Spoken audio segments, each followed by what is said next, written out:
नमो तस्स भगवतो अरहतो सम्मा सम्बुद्धस्स। नमो तस्स भगवतो अरहतो सम्मा सम्बुद्धस्स। नमो तस्स भगवतो अरहतो सम्मा सम्बुद्धस्स। भूतकाल व्याकुल करे भविष्य माय भरमाय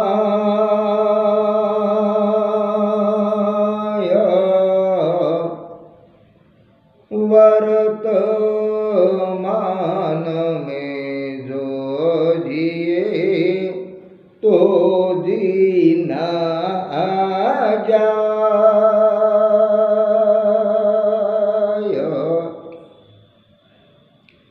सदाचार ही पुण्य है, दुराचार है पाप। सत्कर्मों से सुख जगे, पाप कर्मों से संताप।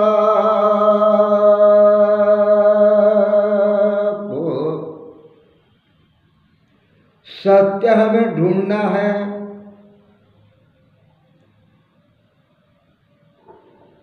तो पिछले काल में जाकर हम सत्य की खोज नहीं कर सकते,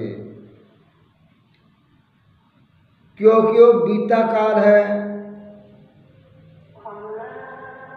और आगे आने वाला भविष्य काल अभी आया नहीं है। भविष्य काल में जाकर भी हम शोध नहीं कर सकते, तो कहाँ कर सकते हैं? अपने वर्तमान काल में हम जो कुछ ढूंढना है, शोधना है, महसूस करना है, जानना है सत्य क्या है, इसका हमें शोध करना है। तो अपने वास्तविक जीवन में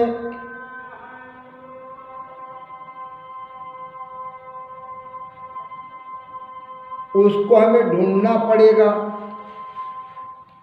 तो वास्तविक सत्य क्या है, खरा सत्य क्या है? हम बाहर के वातावरण में भी अपनी दृष्टि चला सकते हैं और सीख सकते हैं। हमें सीखना है, कुछ बोध लेना है, तो बाहर के वातावरण से भी हम बोध ले सकते हैं। अगर कोई चोरी करता है, हिंसा करता है, बलात्कार करता है, अत्याचार करता है, नादुस करता है, सिरजोरी करता है या झूठ मूठ बोलता है, अन्य बुरे कर्म करता है, तो हमें दिखाई देगा कि शासन ने भी इन कर्मों को अपराधी माना है, गुनहगार माना है और गुनहगारों को ही सजा देती है, इसके लिए जेल बनाई है। गुनहगारों को जेल में ले जाकर उसकी पूजा नहीं करते, उसको पंखे का हवा नहीं खिलाते, तो क्या करते? उसको पीड़ा देते हैं, तकलीफ देते हैं, यातना देते हैं, ताकि दोबारा वो गलती नहीं कर सके। इसी का नाम तो सजा है ना। हमें हमारे शरीर पर अनुभव करना है। ऐसे गुनहगार के कर्म, अपराधी के कर्म कौन करता है? जब हमें अपने आप को पकड़ेंगे, अपने शरीर में चलने वाले विचारों को पकड़ेंगे तो विचार आते ही रहते हैं और जाते रहते हैं, विचार आते हैं जाते रहते हैं। पर विचार कैसे है ये तो हमें जानना पड़ेगा। अच्छे है या बुरे हैं, उपद्रवी है कि शांतिकारक है, इस विचारों को हमारे को क्या करना पड़ेगा, शोध करना पड़ेगा। विचार है तो कैसे है। जिस विचारों से हमारे को सजा मिलती है और जिस विचारों का हम धारण करते हैं, तो इन विचारों का आचरण करने से दूसरों को भी पीड़ा पहुंचती है, दूसरों को भी तकलीफ होती है। अरे हमारे कर्म से उन्हें तकलीफ होती है, उन्हारे बाह्य लोगों के कर्मों से हमें क्या होती है, पीड़ा होती है। तो हम तो ये समझते हैं ऊपर वाले भाग में कि बुरे कर्म वाले, दुराचार के कर्म करने वाले औरों के साथ व्यवहार करते हैं तो क्या होता है, औरों को पीड़ा होती है। वास्तविक सत्य है कि कल्पना है, वास्तविक सत्य है। तो इसका शोध हो गया ना। दूसरे के शरीर को हम शोध नहीं सकते, पर अपने शरीर में तो ढूंढा जा सकता है। तो हम अपने विचारों को जानेंगे, विचार कैसे है। पीड़ा देने वाले हैं, हिंसक है, उपद्रवी है, चोरी करने वाले हैं, नशा पता करने वाले, झूठ मूठ बोलने वाले हैं। क्या कैसे है, कैसे है ये जानना है। उसको क्या बोलते हैं, विचारों का संशोधन। जैसे हम मार्केट में जाते हैं, कोई चीज या वस्तु खरीदना चाहते हैं तो क्या करते हैं, देखते ले लेते क्या, तो क्या करते हैं, देखते हैं, पकड़ते उसको, टटोलते हैं, चारों तरफ से घुमाते हैं और फिर क्या कहते हैं, अच्छा है या खराब है। तब हम क्या करते हैं, शोध करके उसका निर्णय लेते हैं, यह अच्छा है, ये चाहिए, और खराब है तो नहीं चाहिए। उसी तरह कोई मोटी बड़ी कठिन बात नहीं है। अपने आप का मंगल करना, मंगल साधना, उसका शोध करना, अपने में संशोधन करना कोई बड़ी बात लग रही क्या, वास्तविक बात है। तो हमारे में जो विचार चल रहे हैं, एक प्रकार का वस्तु चल रही है, मटेरियल है, वो कैसी है, विचारधारा कैसी चल रही है, हम जानकर उसको निर्णय ले लिया है हमारे जीवन में हानिकारक है, तो उसको रोकना पड़ेगा ना, कि उसको बढ़ाना पड़ेगा उस विचारों को। उस विचारों को रोकना होगा, उसको आहार नहीं देना होगा, उसको बढ़ाना नहीं होगा, क्योंकि वो विचार हमारे जीवन में हानिकारक है, तकलीफ देने वाले हैं, पीड़ा देने वाले हैं, और हमारे आचरण से औरों को भी शांति भंग हो जाती है। तो हमने जो पेड़ लगाए हैं,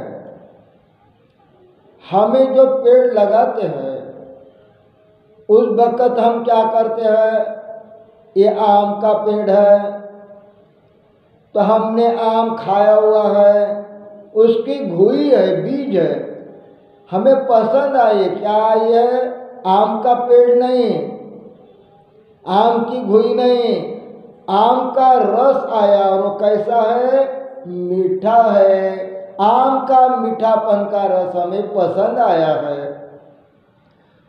तो उसको क्या बोलते हैं? गुण। आम का विशेषता गुण क्या है?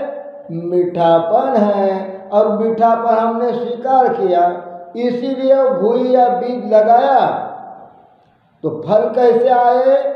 मीठे मीठे फल आए। आज की बात है, वर्तमान काल की बात है, वास्तविकता की बात है। कोई कल्पना है क्या? कहो हमें कड़ू रस चाहिए, तो हमें कड़ू बीज का, कड़ू पेड़ का बीज बोना पड़ेगा। जैसा नीम का पेड़ है, तो नीम का पेड़ उसकी बीज होती है, बीज जमीन में लगाई जाती है, रसायन में डाली जाती है। पत्थर के ऊपर रखा बीज तो होता है क्या पेड़? नहीं। जहाँ ओलावा रहता है, जहाँ रसायन रहता है, उस रसायन में बीज डाले, फिर वो बढ़ते रहता है, बड़ा पेड़ होता है, उसको फल आते हैं। तो कैसे आते हैं? और उसका रस कैसा होता है? खारा कड़वा होता है। यही तो सच्चाई है। हमारे कर्म क्या फल देने वाले हैं, और उससे हमारे जीवन में क्या प्राप्त होने वाला है। अच्छे कर्म अच्छे परिणाम देगा, और बुरे कर्म बुरे परिणाम देगा। ये तो शोध है कि नहीं? हर एक के मन में शोध है। वही शोध हमें अपने में करना है। तो इसके लिए कोई स्कूल पढ़ना जरूरी है, कॉलेज में जाना जरूरी है कि समझना जरूरी है? विचारों को समझना जरूरी है। तो पहला ऊपर वाला विचार हो गया, विचारों को जान लिए और निर्णय लिया है। क्या निर्णय लिया है? अच्छे विचारों को बढ़ाएंगे भाई। जो अच्छे विचारों के परिणाम में सुख सुविधा शांति का फल देने वाले हैं, आनंद देने वाले हैं, तो उसको बढ़ाएंगे। और जो हमारे जीवन में संकट लाता है, पीड़ा देता है, हमारी शांति भंग करता है, जीवन में हानि करते हैं, जीवन में संकट लाते हैं, ऐसे इसके फल है। उपद्रवी कर्मों के ऐसे फल है। तो अपन रोकेंगे ही नहीं क्या? हाँ रोकेंगे। कैसी बात है? समझदारी की बात है। तो बौद्ध धर्म क्या है? ज्ञान क्या है? विचारों को बढ़ाओ, विचार करो, चिंतन करो, मनन करो, अपने आप में शोध करो। और विचार तो ऊपर के भाग है, शाखा है। पेड़ों का शाकाहारी विचार है। बुद्धि पर चलने वाले तर्क वितर्क कल्पना क्या है? शाखार जैसे है, ऊपर ऊपर वाला भाग है, पर उसकी गहराई में क्या जड़ है? इस विचारों को हटाना है। किसी हमारे जीवन में खतरनाक कड़वा कांटे का पेड़ है, विषारी पेड़ है, उसको हटाना है, तो शाखार को काटने से होगा? तो क्या जाना पड़ेगा? गहराई में जाना पड़ेगा। गहराई में जमीन के अंदर क्या होता है? उसके जड़ होती है। फिर जड़ से हम उखाड़ के फेंकेंगे तो दोबारा वो पेड़ नहीं लग सकता। ऐसे हमारे विचार की जड़ कहाँ है? हमारे शरीर के साथ लगी हुई है। शरीर और विचार दोनों एक में समरस है, चिपके हुए। जैसी पौधा और कुंड है, वैसा शरीर और विचार है। विचारों को रोकते ही हमारे शरीर में तान गिरेगा, तकलीफ होगी, यातना होगी, क्योंकि विचार रोके यातना के, फिर यातना होगी, मन में विवलता तैयार होगी। बेचैनियाँ निर्माण होगी, संताप निर्माण होगा, भय निर्माण होगा, धास्ती निर्माण होगी, धाक निर्माण होगा और चिंता और निर्माण होगी। मेरा क्या होगा? ये कौन है? इसी को मार बोलते हैं, उपद्रव बोलते हैं। उनकी जड़ें तक हम पहुंच रहे हैं। जैसा समझो, एक आदमी अपना कुआं साफ करना चाहता है। कुआं साफ करना चाहता है तो कुएं के तरफ उसको बढ़ना होगा। कुएं के तरफ बढ़ते बढ़ते कचरा कहाँ गिरा है? पानी के ऊपर गिरा है। फिर कुएं में उसको उतारना पड़ेगा, ऊपर वाला कचरा उसको हटाना पड़ेगा। उसी तरह हमें बुद्धि का कचरा, तर्क वितर्क का हमें हटाना पड़ेगा। पर उसकी जड़ें कहाँ है? जैसे कुएं में नीचे गहराई में, बूढ़ में, अंतराल में बड़ा सा मटेरियल, बहुत सा मटेरियल, कचरा और उसका मटेरियल मलमा बोलते हैं, वो बूढ़ में नहीं है क्या? है। फिर बूढ़े जैसे साफ नहीं होगा तो पूरा कुआं साफ कैसे होगा? पानी के ऊपर का कचरा हमने साफ किया, फिर मलमे के पास कौन जाएगा? चल मलमा ऊपर आ जा, ऊपर आ जा, ऊपर आ जा। तो मलमा ऊपर आएगा कि जाना पड़ेगा मलमे के पास? तो भाई मलमे के पास गहरा में हमें जाना पड़ेगा, पानी के अंदर डुबकी लगाना पड़ेगा। उसी तरह हमारे विचार रोकते ही शरीर में भयंकर पीड़ा होगी। क्यों? उसकी जड़ें पीड़ा है। फिर उस पीड़ाओं की जड़ें कहाँ है? पीड़ा कहाँ निर्माण होती है? और पीड़ा के दो प्रकार हैं, सुख और दुख। जैसे जोड़ी जोड़ी है, अमावस्या और पूर्णिमा की जोड़ी है। पूर्णिमा गई कि अमावस्या आती है, किसी को बुलाना नहीं पड़ता और जा बोलना भी नहीं पड़ता। उसी तरह रात गई, दिन आना है भाई। क्यों आना है? नैसर्गिकता, इसको नैसर्गिकता बोलते। क्या बोलते? रात गई दिन आएगा, उसकी ड्यूटी आई सूरज महाराज की। सूरज महाराज की ड्यूटी खत्म हो गई तो अपना अलग हो रहा ड्यूटी से। फिर रात की ड्यूटी, अंधेरे की ड्यूटी लगी ना। अंधेरा आया ड्यूटी पे, उसकी ड्यूटी सुबह होते ही खत्म हो जाएगी। फिर सूरज की ड्यूटी लगेगी। ये दोनों ड्यूटी है ना। रात गई उजाला आएगा, उजाला गया रात आएगी।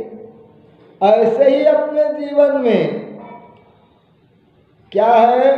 सुख है, दुख है। एक ही नाणे के दो भाग है। एक तरफ सुख है, सुख गया तो दूसरे तरफ क्या है? दुख है। एक तरफ जन्म है तो जन्म हो गया तो हो गया, जन्म है उसको मरना पड़ेगा। ये कोई जादू जंतर का खेल है क्या? पैदा हो गया मरना नहीं पड़ेगा, जन्म हुआ तो मरना पड़ेगा। यही तो निसर्ग नियम है ना, जोड़ी जोड़ी है। इसके लिए कोई पूजा पाठ काम करेगा, आरती वंदना काम करेगा, अगरबत्ती मेणबत्ती काम करेगा तो कौन करेगा? अपने आप को जानना होगा कि सत्य क्या है, अपने भीतर जानना होगा। फिर लाभ है, अरे लाभ है तो प्रसन्नता मन हुआ, और लाभ गया तो हानि आई। अरे हानि नहीं चाहिए, मुझे लाभ चाहिए। तो लाभ गया तो हानि आएगी ना। मान हुआ, वाह वाह अच्छे मेरे प्यारे मित्र हैं, इसलिए हम क्या होते हैं, प्रफुल्लित होते हैं। मेरे मित्र, मेरा परिवार, मेरा प्रियजन, तो सभी तेरे प्रिय हैं, तो कोई अपमान नहीं करेंगे, कोई अपमान भी करेंगे फिर रोता है, तड़पता है, अरे बिलबिल करता है, ये लोग अच्छे नहीं हैं। तो कौन से अच्छे हैं? तेरा मान सम्मान पूजा पाठ करते हो है, गाली देते हो खराब है। तो यही सीखना होगा हमें। हमारे कुछ मित्र भी हैं, कुछ शत्रु भी हैं। क्या बुद्धि के बल पे नहीं सीख सकते हम? बुद्धि के बल भी सीखा जा सकता है, पर बुद्धि किताब लेकर घूम रही ना, इतिहास लेकर घूम रही है, वास्तविकता में कहाँ सीख रही है। इसीलिए बुद्धि कहा जाती है रूढ़ी परंपरा, मान्यता, सुनी सुनाई, इसके पीछे घूमो, उसके पीछे घूमो, अपने को छोड़ दो। उसी तरह लेडीज है तो जेंट्स है, अकेले व्यक्ति से होता है क्या?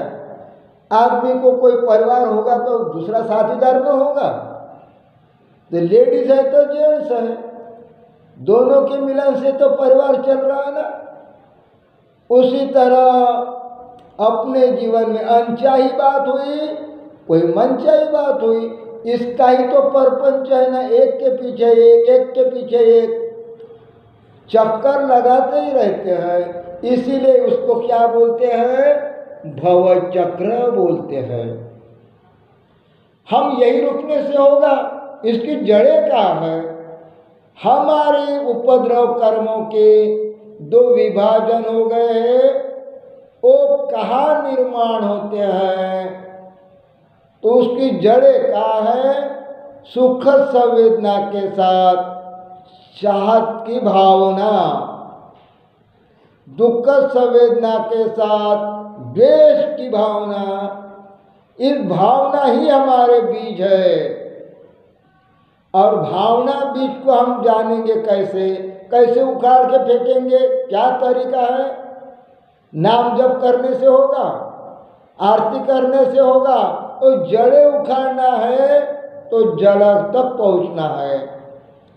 तो सुख संवेदना का प्रवाह चलता है, उस समय हम सुख संवेदना के सहारे तटस्थ भाव से उसको सर्तक और जागृति से हम उसको महसूस करेंगे, निर्माण नहीं करेंगे। तो जानने में आ रहा है देर से देर संवेदनाएं सुखद बदल रही है, पर उसके साथ विचारधारा जो भावना है वो भावुकता भी चिपकी है। तो देखो संवेदना के सहारे भावना यानी मानसिकता, मन की निर्मित हो रही है, और भावना भी जान रहे हैं, भावना भी बदल रही है। तो हट गया ना। सुख संवेदना के साथ जितना चिपकाव था, आसक्ति थी, तो उसे दर्शन हो गया। क्या आती है रे, ये भी रहती नहीं, ये बदलती है, क्या उसकी आसक्ति करे? उसी तरह शरीर में दुख संवेदना आती है, पीड़ा होती है, करा लगती है, तो उसके साथ भी भावनाएं ये नहीं चाहिए, दूर धकेलने की कोशिश करता है, स्वीकार नहीं करता है, भागने की कोशिश करता है। जैसा दिवाली के समय कुछ लड़के लोग एक कुत्ती को पकड़े, बड़ी प्यारी कुत्ती थी, उसको सहलाए, फिर उस लोगों ने क्या किया, लड़के ने, इब्लिस लड़के थे, कुत्ते के पूंछ को फटाके की पेटी बांध दिया और उस फटाके को जला दिया, और फट के साथ आवाज आया, कुत्ती भागने लगी, फट फट फट फट फट फट फट फट, कुत्ती यो दौड़ने लगी, भागने लगी। कितने दूर भागती गई, बाप रे, जब तक फटाके खत्म नहीं हुए कुत्ती भागती रही। तो सामना किया क्या उसने, फटाके कहा। उसी तरह हमारे शरीर में हानि, स्फोट, हमले, पीड़ा करा होते ही रहेगी। इसके साथ भी मानसिकता के भावना, इसकी जड़ें यही है, ये बंधन है। ये किसके बंधन है? बेहोशी के, मोह के। मोह, लोभ और द्वेष हमारे भीतर की जड़ें हैं। इसीलिए तो कहते हैं क्या, अविद्या पच्चाया संखारा। अविद्या से, बेहोशी से, विमूढ़ता से, मूर्खपना से, अड़ानीपना से ये संस्कार चल रहे हैं। तो हमें क्या करना होगा? ऐसा ही जीवन गंवाना होगा, भौतिक सुखों में गंवाना होगा, भौतिक वस्तु में गंवाना होगा, वस्तु पदार्थ में गंवाना होगा कि सच्चाई ढूंढने में और सच्चाई स्वीकार करने में अपने जीवन का समय क्षण क्षण बिताना होगा। अरे हमारा मंगल किसके साथ है? हमारे ही साथ है। हमारा मंगल करने वाले कौन है? भगवान बुद्ध हमारे मंगल करने वाले हैं। कहाँ है भगवान बुद्ध? किसको बोलते बुद्ध? जिसने अपने बुद्धूपना को दूर किया वो आगे चलकर बुद्ध ही बनेगा। जिसने बुद्धूपना को पाल लिया तो बुद्ध उसके लिए ईश्वर बन गया, देव बन गया। टाली पीटो, प्रसादी चलाओ, अगरबत्ती लगाओ, मेणबत्ती लगाओ, बुद्ध को दया आएंगी तो हमारे ऊपर क्या करेंगे? करुणा बरसाएंगे, कृपा करेंगे, तो हमारे पूरे कर्म सारे हट जाएंगे। पेट तुम खाते तभी भरता है ना, संडास तुम जाते हैं तभी पेट खाली होता है ना। कोई ईश्वर खाली करता है, पेट भरता है। बात यही है, हमारे कर्म को हमने बढ़ाया तो हमारे अच्छे कर्मों को हमें बढ़ाना है, बुरे कर्मों को जड़ों सहित हटाना है। तो हमारा मुक्तिदाता कौन है? समझदार कौन है? किसमें बोधि किसको जगाना है? लोग लोगों को बता सकते हैं पर उसको घड़ा नहीं सकते। घड़ना स्वयं है। अपना मंगल अपने पास है, अपनी हानि अपने पास है। तो तुम्हें क्या करना है इसका निर्णय लेना है और अपने आप को आगे बढ़ाना है, अपना मंगल साधना है। यही तो क्या है? जीवन का गुप्त रहस्य है। गुप्त रहस्य ने सफलता की, गहराईता की क्या जड़ें है, वो गुप्त रहस्य है, छुपा हुआ रहस्य है। हमें वहाँ तक जाना पड़ेगा जहाँ गुप्तचर विभाग है और उसका रहस्य है। तुमने ढूंढ लिया तो यही करना ही पड़ेगा। सदाचार का आचरण करना ही पड़ेगा, दुराचार को हटाना पड़ेगा, अपने आप को जानना ही पड़ेगा, संकल्प करना पड़ेगा। और तभी तुम थोड़े थोड़े होते हुए श्रोतापन्न होगे, सकृदागामी होगे, अनागामी होगे, अरहत होगे, मुक्त होगे, मुक्ति के मार्गदाता भी होगे। तो किसको करना पड़ेगा? अपने अपने कर्म के हम ही तो करता, अपने सुख के दुख के हम ही जिम्मेदार। ये होय बोलने से होता है कि करने से बोलता है? कोई बात होय बोलने से होती नहीं है, ये विमूढ़ता और मूर्खता है। तो क्या होता है? करो तब होगा, न करो तो होगा नहीं। हमारे बाटे का कोई कर नहीं सकता, उन्हें क्या जरूरत है? वो कर भी लिया है तो हमें फायदा नहीं होगा, क्योंकि कर्म हमारे हैं। हमारे कर्म को हमें ही बाहर निकालना होगा, मन का ऑपरेशन करना होगा और गहराई में जाकर जड़ें निकालनी होगी। वो साधना है। आज भी वैसी है, हजारों लाखों साल भी पहले वैसी थी, करोड़ों साल आगे भी वैसी है, इसको कोई मिटा नहीं सकता। ये सच्चाई किसके पास है? जिंदे आदमी के पास है। जो आदमी जिंदा है उसके लिए मुक्ति बाहर नहीं है, किताबों में नहीं है, ग्रंथों में नहीं है, केंद्रों में नहीं है, मूर्ति में नहीं है।